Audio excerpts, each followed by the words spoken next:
if you have the book, we're looking at caged power chords. I'm going to break down the caged chords, and then I'll show you how I get to the power chords and why they are called power chords. Yes, you'll hear it. You will feel it. The righteousness of a good, strong power chord. Caged power chords essentially come from open cowboy chords. But it's not the only place to play power chords. We can also get into fretted power chords. We're going to learn the caged power chords. Then we're going to learn the fretted power chords. We're going to learn two shapes based on the E and the A shape. We're going to apply them to the L7 grid, which we can think of as being the major key, and then we're going to apply them on the 7/7 grid, which we can think of as a minor key, and then I'm going to demonstrate how you would use power chords instead of full chords to play the song, because at the end of the day, it's all about serving the song. It's always about creating music. There is kind of like a prerequisite that you understand a little bit about key. So really, it's tying something that you could think of it as being a technically difficult thing to think, but what it is about trying to make it as easy as possible. If we can play simple chords around a simple pattern, we figure out the chords in a song, then it means that we can play the song. And then that's job done, isn't it, really? Because that's what it's all about, guys.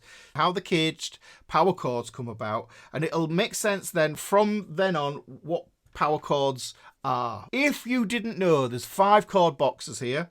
And the 5 chord boxes are the caged, and I call them master chords, because any chord you play has its origin in one of these 5 shapes, or as Joe Pass used to call them, forms. So we're going to look at these caged master chords here.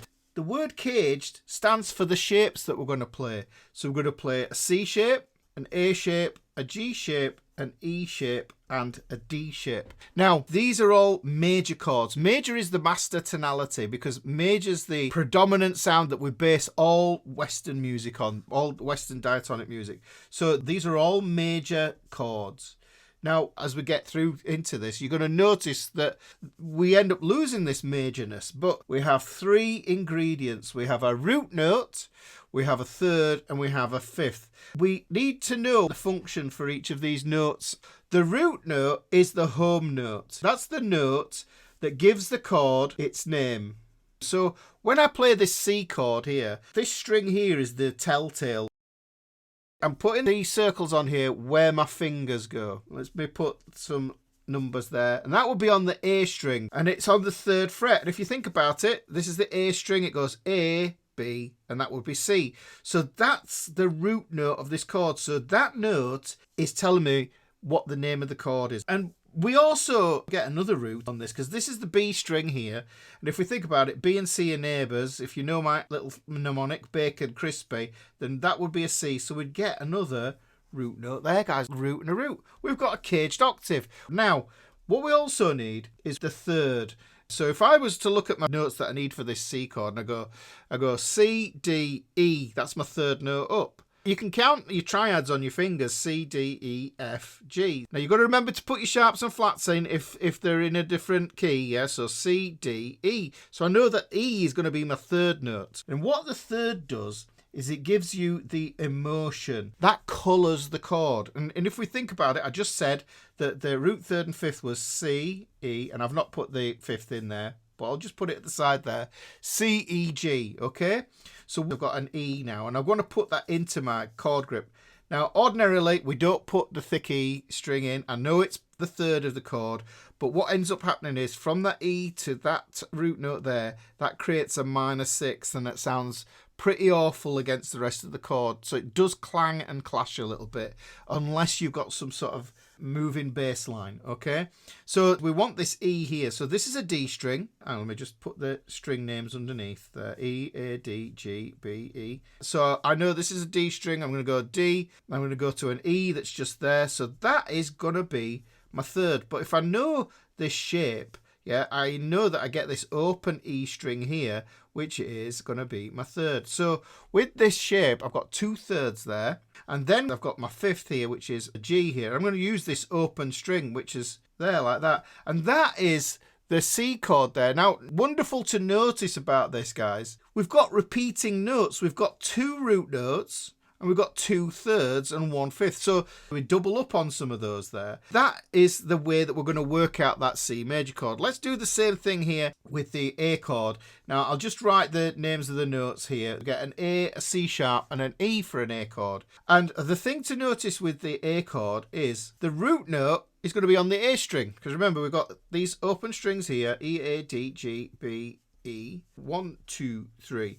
Right, so we've got the root note there, wonderful, but we're not going to play an E string there, even though we could effectively, because the E is a fifth, that would sound a fourth. And a perfect fourth going from there to there, it's muddy and it makes the chord sound a bit dull. But something that I harp on about all the time, I talk about the E, A and D shape, how they have a common pattern that goes through them.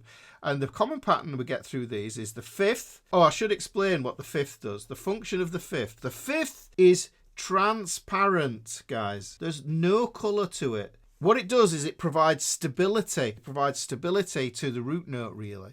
So we could already see that there we've already got the beginnings of what looks like a power chord. But the thing with the A shape is it goes 5R3. Let me just put those in there. Remember this pattern, guys, because it goes fifth, root, third. That's super useful to know. And you can see if there are any repeating notes already. And then on this open E string here, we get a fifth. There's the shape, but you can see we've got 2 root notes and 2 fifths, but we have 1/3 in that. And the C and the A shape, those shapes there, they're 5-string chord shapes. Okay, so now we're going to go over to the G chord. I'm going to write it out in the sort of what I call the Bob Dylan grip. The notes for a G chord are G, B, D. G's the root, B's the third, D is the fifth. So let's put this in here. Look at the strings one at a time.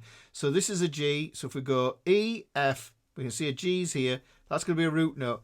Quick little tip, guys. Whatever happens here is going to happen the same here on the other E string, because E strings basically mirror each other. E, A, D, G, B, E. That's so you know that it's an E string there. Now, if I go here and I go A, B, then that's where my third is going to live, in this one here. So we've got the root and we've got the third there. Now look, we've got the D here, and that's going to be the fifth. So you can see we get this lovely little line of them there. They go root, third, fifth. And I've said this before to you in previous lessons. Look at the way that the C chord stacks up on its first 3 strings. Root, third, fifth. You won't forget this, okay? So root, third, fifth. And look at the way the G chord does it. Root, third, fifth.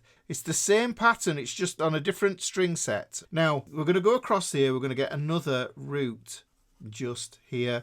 And I'm going to do the Dylan G, and we've got a B. So B is going to be a third. I'm going to put the third there. Notice this, guys. This is why these chords all link up to each other. Look at that 5R3 and that 5R3. You see how they join up? They're linked to each other in how the chords all hook up. Anyhow, that's an aside. I don't want to get into that because that's something completely different.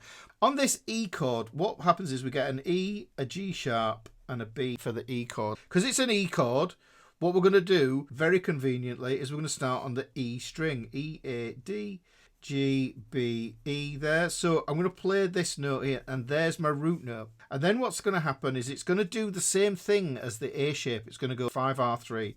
So fifth, root, third. That's an E, that's a B, that's an E, that's a G sharp, which is the third. Then we get an open B string, which is going to be the fifth. And then we get an open E string, because whatever happens on that E string is going to happen on the thin E string, because they mirror each other. Right, let's move on to the next chord, which is going to be the D chord. Now, the D chord, we don't play the E and the A string at all. The notes that we need for a D major chord are a D, an F sharp, and an A. So the D is going to be the root, and that's going to give us this open D string. While I'm at it, look at these cage chords. The C and the G shape that have a completely different pattern that are pointed out to you that go root, third, fifth, root, third, fifth. Those don't have an open string. Whereas if you look at the A chord, it's on the A string. Look at the E chord, it's on the E string. Look at the D chord, it's on the D string. So 3 of the shapes relate to the string. Look at that. Can you see how that works? Interesting to know as well. I can't join those 2 with a bracket there, but this is a 6-string shape, right? So the G shape is a 6-string shape, and the E shape is a 6-string shape.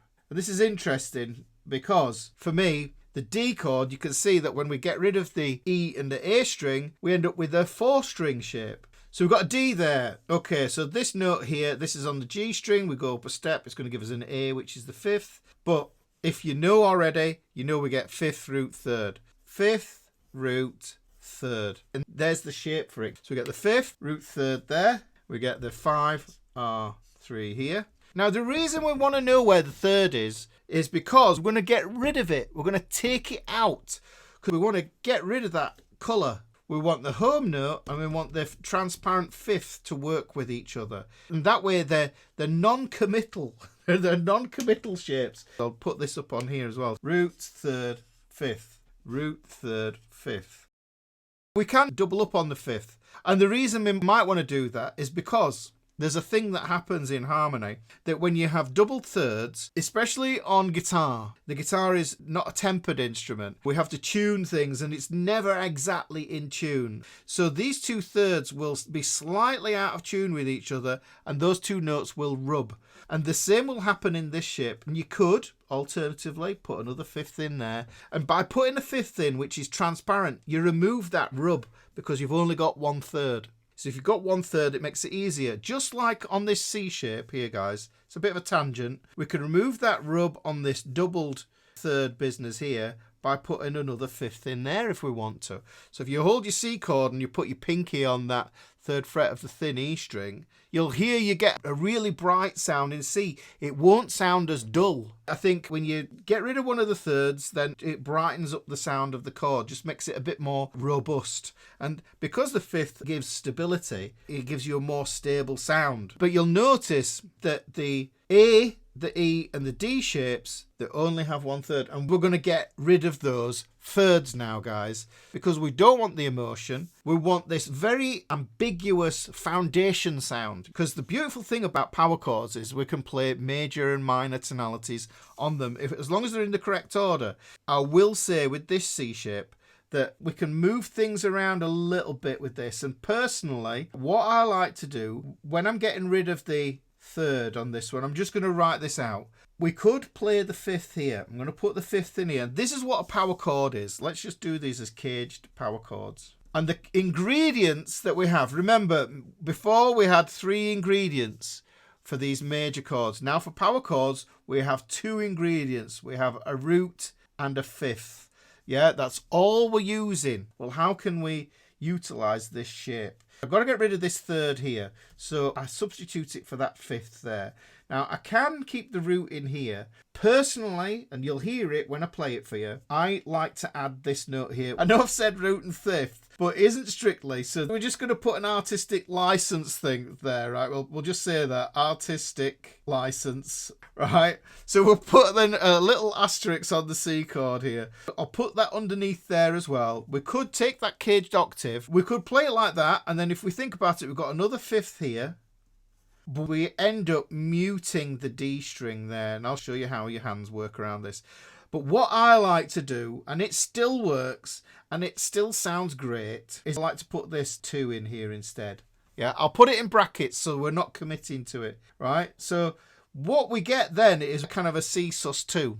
Suspensions are very ambiguous as well, so that's why they're cool to mix with power chords, but I like to play that there. I won't do that with any of the others. So apart from that there, this would be a C5 power chord if you omitted that note there. This is a bit of a weird way around it, I find, because that's your index finger, that's your pinky, and that's going to be a root note with your ring finger. So it's a bit of a stretch. And in fact, you can see that the shape of the power chord is in those 2 strings there. But that's going to sound weak and puny, and we don't want weak and puny power chords. We want magnificent, epic, Viking storming a castle like power chords. So we're going to get an A5 next. This is a little bit easier because we've only got 1/3 to remove. So get rid of the E. We're going to have this root note open here. We're going to have the 5th here. Now we can stop here, and let me just explain this. We can stop here with this. That's still a power chord, but we want to maximize the shape to get as much sound out of it as we possibly can if we want to, okay? So we can utilize this root note here as well. We'll play that with 1 finger going across there. And then what we do is we kill those 2 strings there. We don't play those 2 strings, okay? We could play it like that, or we could play it like that with one finger. If we add that third, we're committing to major tonality. Whereas with that third missing there now, you can hopefully see that means we have got everything we need. Now, I'm going to go from this G shape here and I'm going to lean on that Oasis G again. We're going to actually adopt that fifth there, that root there. We're going to take that root over here and we're going to get a G5 power chord. To get rid of the third, what I do is I mute out the A string and then that gives me a fifth here and then I get another root here on the G string. Now what's cool about this is you can see I've got a root and a fifth, so that's one power chord. I get a root and a fifth, that's another power chord, and then I get another root. So this is going to be sounding like, this is a huge, massive sounding power chord is this one, guys. Next one we're going to do, E shape. So if you look at the A shape here, guys, root, and I kind of think it goes up like how a knight moves in chess. It goes up 2 over 1 to get to your shape. You'll notice that the A, E, and the D shapes do this, guys. You'll go up 2 over 1, and that's where your 5R3 starts. Up 2 over 1, that's where 5R3 starts. On this D shape, up 2 over 1, that's where your 5R3 starts. So it's always going to have that same thing going on there. So E5, I love the E5. It's a big, massive sounding power chord. So we've got a root note here, 1, 2, 3, and then we've got the fifth here. So look, does it make sense when I say how the knight in chess moves? It goes up 2 over 1. If you play chess, then you'll understand what I'm talking about. If you don't, then you'll be like, Ricky, what you on about, mate? There might be something in that T after all. Root fifth. We're going to take that root there. We're going to omit that string. We're going to mute that G string out there, guys. Now, we can play that like that, but I'll put it in brackets here. We could include this fifth here. And we could include this root here, and I'll play that for you, and you can hear the difference texturally to see what's going on there. I'm firing through these guys because I want to make sure that we get into playing this. There's a lot to go through today. On the D5, we're going to have that root note. We're going to have the fifth and the root. We're not going to play the third. We're going to omit that thin E string. So we've got a root, we've got a fifth, we've got a root there, and I'm going to knock off that E string there. That's the simplest way to look at it. And I'll play these side by side so you can hear them. So there's the C major chord. Now what I'm going to do is I've got a choice if I want to, and this is what I was on about. If I put my pinky on there, you can hear that it irons out. That chord just sounds brighter all of a sudden. But if I go like this, can you hear that last E? It doesn't quite rhyme against that open E. That E there doesn't rhyme against that open E there. So we can just round it off there, right? Now, if I wanted to play this as a power chord, what I'm going to do is I'm going to mute out the D string with the pad of my third finger there, okay? So you can see it's rocking over, just falling over a little bit, and then what that does is it mutes out that string. Now that is strictly, that's a power chord. It works better with a little bit of filth. But this is what I was saying to you. This is artistic license. I like to keep this on here because, you know that G5 power chord I was on about? That's what that looks like. And if I put that second finger down there, I get this. Okay? So we get some really nice movement here. Minimal movement, which is super useful. Okay? So C, C5, but C sus2 equally as nice, and it will do the job, especially if I switch it over to this sound here.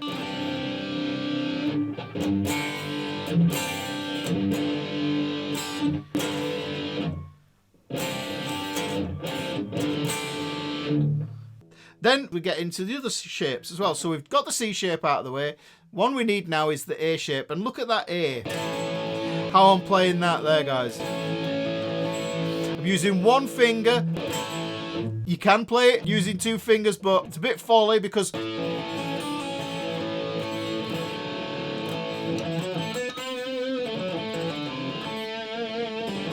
want to be able to use them to play other things as well. This finger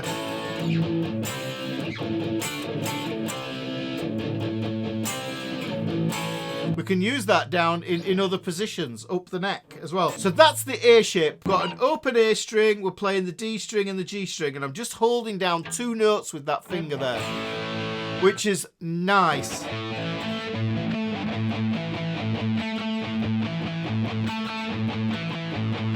So far we've got, like I say, these are the ones I like to use. That's my C, that's my A. So I'm going to go for my G now, and my G, look, I put these 2 fingers on here, and then I put my middle finger over there.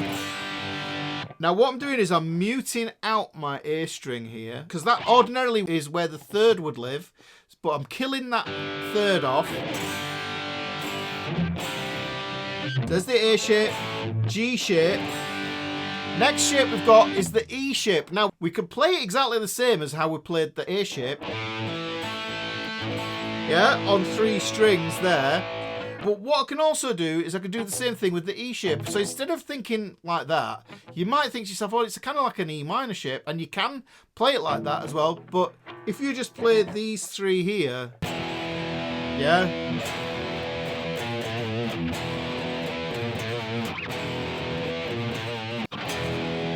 Yeah, so that's the top 3 strings. Now, if you want, you take your E minor shape, and I love this one. This is my personal favourite, E power chord. We can take those 2 fingers and roll them over and mute out the G string. Remember, because that G string, that's where the 3rd lives. And we had the 5th and the root available to us on the other 2 strings. If we want a big ringy E5 power chord, get that there. So what I'm doing is I'm strumming through all 6 strings. So all 6 strings, big ringy chord. Very compact and chunky chord is this one here. Now we're going to come back to the E and the A shapes. So what we can do is we can see those there.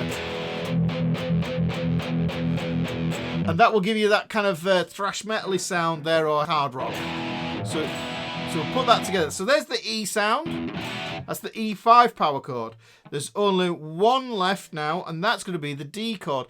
And the way I kind of approach the D5 power chord here is this.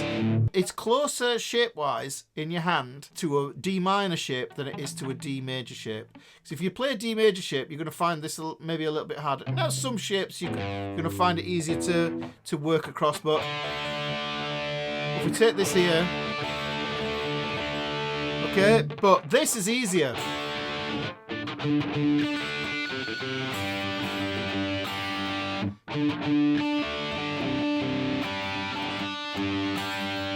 So that's just showing you the use cases that you get out of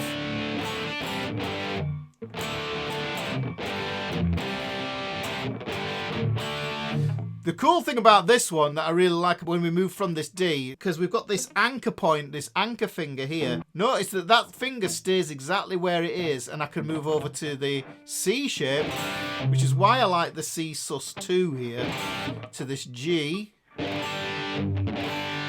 There, okay, so that's a D, C, G. What we've done so far is we've taken the 5 master chord shapes, cowboy chords, which we maybe associate with playing acoustic. These do work on acoustic as well, guys, so don't think that it's just an electric guitar thing. They do work on acoustic as well. Now, those 5 chords are pretty damn amazing, because C, A, G, E, and D, you're going to find them in lots of different songs, I think, if I'm not mistaken. Hey Joe, guys.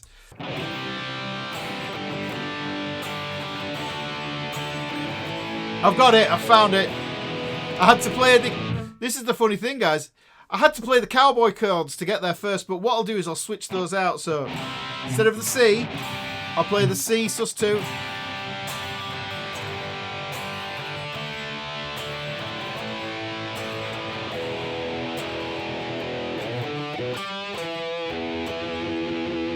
I'm basically going C5 power chord. Hey Joe, where you going with that? Gun in your hand. I could even play it like that. That big E5. Hey Joe. with that gun in your hand.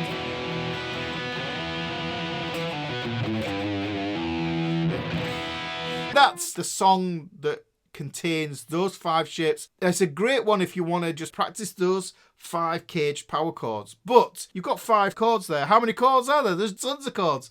So after we've dealt with the open power chords, what we need to do then is to lock into the power chords that use frets, the fretted power chords. We're just going to switch over here. We're going to look at this one here. The E shape, specifically that shape there, like I said, the knight move in chess, how that moves, and then we're going to transpose it. Let me just show you how I transpose that shape. When I play this E5 power chord, my root note is here on my E string. And what ends up happening is my 5th is here. So I can just play that with one finger and I still get a power chord. Perfectly acceptable. I'm just playing the 2 strings there. Just playing the E and the A string with my pick. But if I want, I can roll it over and get an extra root note. Now, what happens is, that's limiting me, is the head note. What if I move the finger up and use the finger as a new head note, this index finger? And what I do is I put my 3rd finger on first, guys. This is the easiest way to do this. Get the 3rd finger on and then put the 1st finger on 2 frets down. You should see it's still the knight move. It goes up 2 over 1 string. And you can see that you get the power chord like this. Now, because this is an F here, this is the root note, that's going to be an F5 power chord. This then becomes completely transposable into the other frets. So it becomes a movable shape. The fingers stay the same. You've got to decide which one works for you. I'm just going to go back to this F here again. This could be your way of cheating on an F. Now, I was ever so glad when I saw that Brian May from Queen plays his power chords with his pinky. It's just easier on my hand stretch when I'm in the lower frets. But as you move up and the frets get smaller, you might want to think about switching your fingers around so you can do this. Or you can do, remember we had that open E, big E power chord, like that, looked like an E minor shape. Well, if we take that up, and we keep those 2 notes on, I can see I've got my 5th and my root there. That's interesting to know. So what we do is we put those 3 fingers on. And now instead of just using 2 strings, I'm thickening the sound up by having another root. I'm adding another root and it makes the chord just a bit more chunky, a bit more weight to it. Now you could use the 3rd finger to hold those 2 notes down. You can use the pinky to hold those 2 notes. But that does require a bit more strength and stamina there. Now we can move this up. And then you can see every time I move up, the 1st finger is tracking the note on the E string. Okay, we're tracking the note on the E string. So I've got my root, I've got my 5th, and I've got a root there. That's my basic power chord shape, and I'm using finger 1 to hold those down there. That's the fingers. Because it's on the E string, we're going to call it an E-shaped power chord. We'll call it E5. Then, if I do the same thing here, you can see it's exactly the same shape for the A5 power chord. So we get the same thing there, and then it becomes a movable idea. Now, if I was to draw some lines up here and show you that this could be anywhere, then what you'll end up with is the same shape, but I'll put it on some frets now. And you see that this is what the power chord ends up looking like. That's going to be finger 1, and that's going to be whatever combination you want. So you can have finger 3, finger 4, you can have finger 3, finger 3, finger 4. It's up to you. Some people use finger 2 and finger 3 on that. I find it difficult. It just looks awkward. Oh, sorry, I've done that on the wrong string there. I'll put this root note on the A string, and I get the 5th here. And then I get a root here. So you can see that the same thing has happened. We've got 1st finger, we get the 3rd and 4th there, we get finger 3, and finger 4, finger 4. So these are options of how you want to play it. And like I said, this is an optional note to add as well. It's not necessarily something that you have to play. Boom! Look at me! Fancy schmancy today. So if I was to look at this as being an E-shaped one, this is why I'm calling it this, whatever note I have on my E string, that's going to be the root note of the power chord. And what we can do is we can take any chord and we can substitute it for it. So if it was a G major chord, this would work. If it was a G minor chord, it would work. There would be something missing from the sound. But look at this. So I want to get those two on there. And then I play that shape there, guys. Look. So that's the shape. You can see that. My middle finger there, it's loose. It's not doing anything. You could hang your coat on it. Now, if I want this to turn into an A shape, what I do is I drop it down a string. So that's an E shape. And then I'm going to follow this one here. I'm going to drop it down a string. And I'm going to play it as an A-shaped power chord. Okay?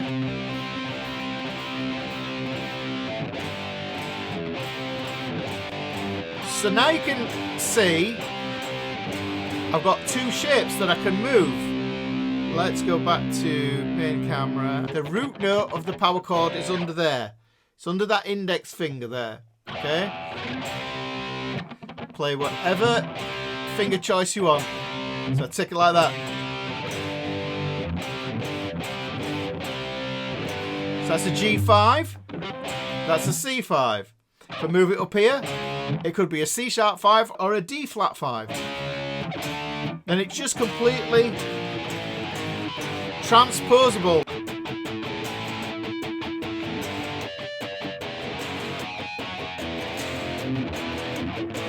These are all E shapes. So I'm going from the 5th to the 3rd, to the 2nd, to the 1st, to the open. I'm tracking, I'm going A, G, F sharp, F, E.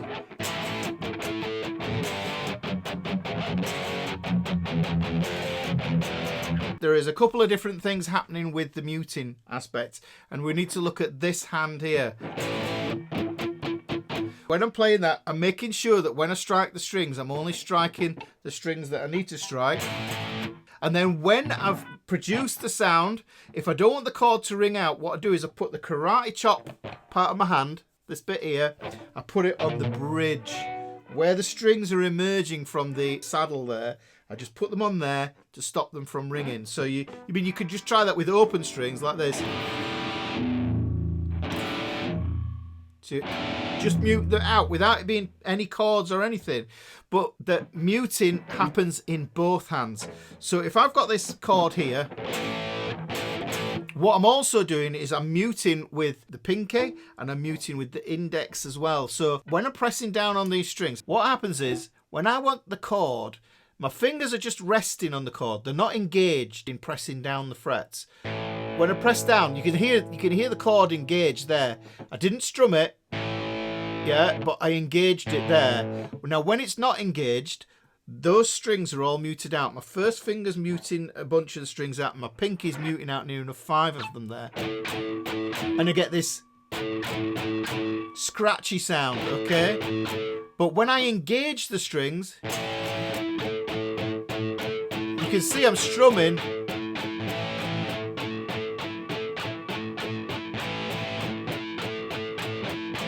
So you can hear that I press down and engage the strings, but also a mix of using the karate chop. And that's good practice, guys. I kind of think of it like a noise gate. So you're going, just practicing, chopping that sound out with the karate chop part of your hand. Now you can take any song and you could just play a whole song just using that one shape.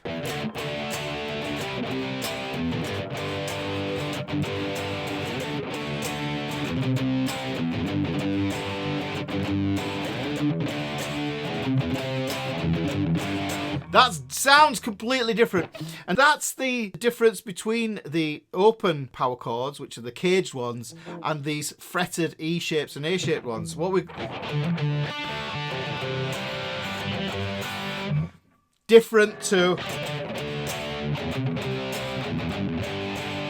but at a push, if you went like that, Does it sound like the song? Could you sing on top of it? Sweet home Alabama. You can still sing the song, guys. So just this power chord here. And the thing I think that's interesting is the movement here is different. What we've got to do with our hands here is it's a different set of moves. The movement in this comes from moving the arm. Yes, this is more finger movement. This is more about arm movement. That's about just changing positions. Now, the problem with doing it all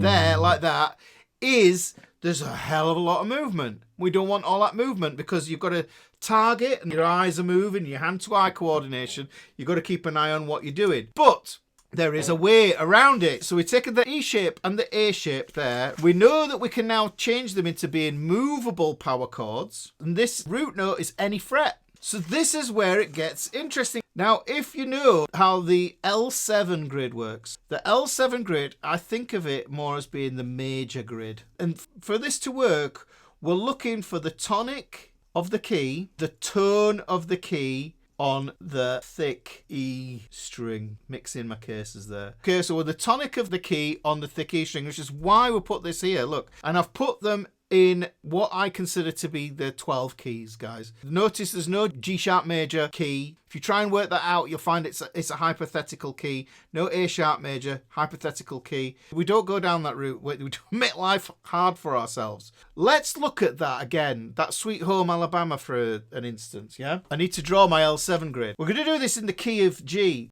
There is the grid, okay? That's the grid for our chords. So remember, what we've got to think about is, in this instance, these shapes here. So for the G5, this is going to be at the 3rd fret. Let's put this here. We're going to have a root, a 5th, and a root there. I'm going to knock those off. We're going to have the same shape. And this is the thing, guys, because the 3rd is removed. The 3rd's not there. So you've only got one shape. It's only one shape. And this is the beauty of it. So you can use it for majors and minors, the power chord. This row here is going to be my 3 shapes that I get for G, A, and the B here. So this is going to be at the 5th fret, and this is going to be at the 7th fret. Look, G, A, B. So chord 1, chord 2, chord 3. And it's exactly the same pattern. Root, 5th, root. Okay? Perfect. So that's going to be an A5.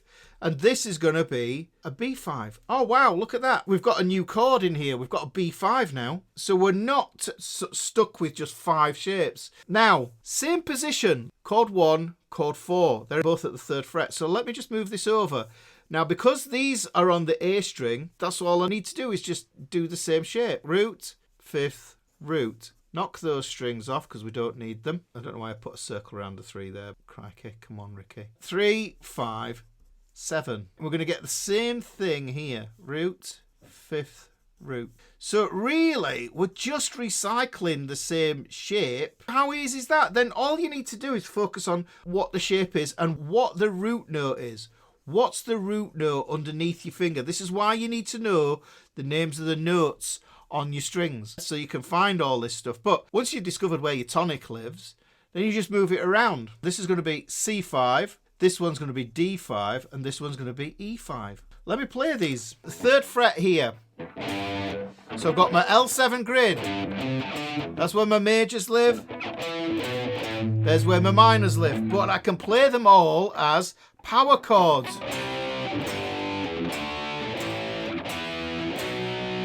Now, this is why G is so cool, because when you're learning this stuff, tracking and targeting where your fingers is going to go is a big part of the deal. And why G major is so good is because chords 1, 2, 3, 4, 5, 6, they're on the dots. Just follow the dots. A major does the same thing as well. So this is really, really useful to be able to go. Now, like I said before, I had a couple of different ways of playing. Yeah, had that there. I had it like this. But this is going to be a little bit more efficient. If I play my D here like this, I play my C here like this. Now I've really nailed that movement down.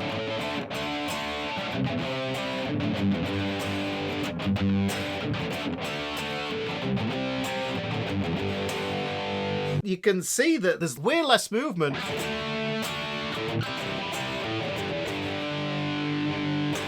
That's just one of those riffs. Let's have a look at this. And this is just any song, guys. So you can take any song. And I thought this is one of the top songs that people like to learn. So here we've got I'm Yours by Jason Mraz. So you can see at the top here, it says G, D, E minor, C. So we're going to ignore that they're major or the minor. And we're just going to make them into power chords. We've got a G there. We've got the D here. We've got an E here. And then we get the C here. So what does that look like when I play it? G, D, E minor. So what I'm doing is I'm playing these as power chords. Well, you done me, I bet you felt it. I tried to be chill, but it's so hot that I melted. I fell right through the cracks. Now I'm trying to get back. Before the cool done run out, I'll be doing my bestest. Nothing's gonna stop me but divine intervention. I reckon it's again my turn to win some or learn some, but I won't hesitate no more. No E minor, I cannot see. I'm yours. G to D to E minor to C. I always think there's two ways of doing songs, covering a song. Do it as recorded, verbatim. If you absolutely love the song and it's sacred, then don't change it. But if you want to do it your own way, I would say you could rock it up.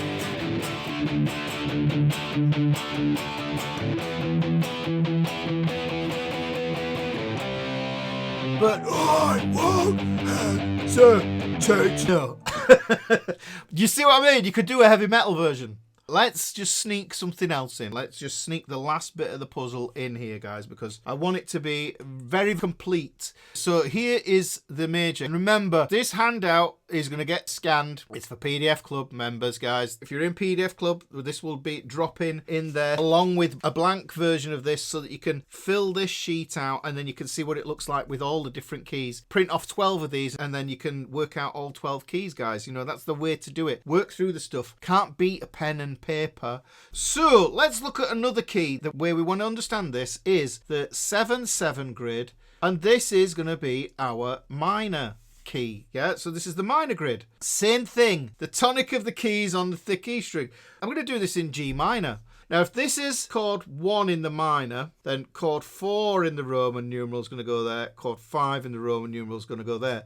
But then what happens is we get chord flat 3, we get flat 6, and then we get flat 7 there. So blue is sad. There's your minors. Those would be normally minor chords, but because what we're doing here is we're changing this. So this would be G minor. We're doing it at the 3rd fret. Look at the shapes and tell me what you notice from the major. All right, so this is going to be G5.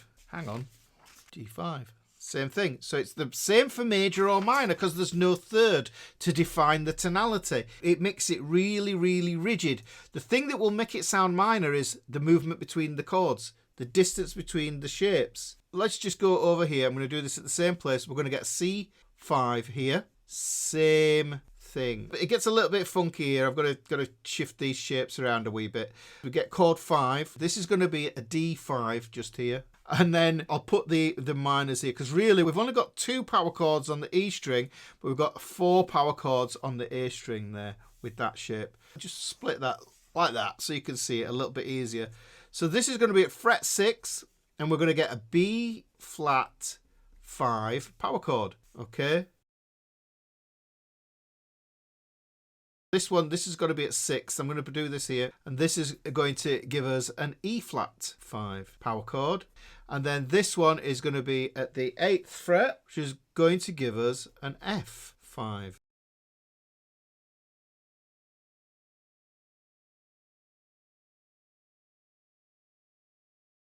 Now that changes everything because what we've got sound-wise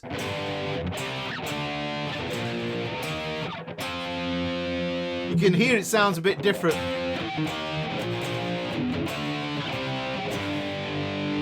So all I'm doing is I'm mapping out the minor key here. It becomes a really useful way for you to be able to switch between the two grids. This is an application of the two grids, guys. So you've got your minor grid, which is the 7/7 grid, and you've got your major grid, which is the L7 grid. That's the easiest way to look at it, and you just put the chord on it. Now this is the simplest chord. I could be putting single notes on it. If I do it as the L7 grid, with the first 6 notes we get do, re, mi, fa, so, la, yeah? But with the other one, I don't really use solfege for the minor. Yeah. That would be those 3 there. Those would be the notes. So all we're doing is just turning them into power chords. Okay.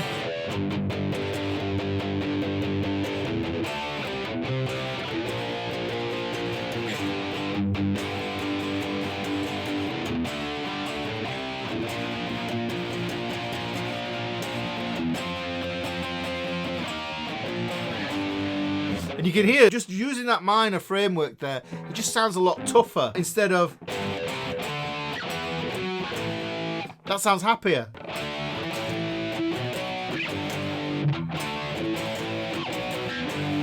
These are just tools, guys, the power chords. Chances are, if you're into your rock and you're into your metal, then you've really got to learn where your power chords go. This was lesson 15, page 20 in the book. We took that basic lesson, we expanded it, we made it magnificent, we crossed it over into other information that's in the book, and other information that you really, really need to learn so that you can absolutely own songs and play songs easily.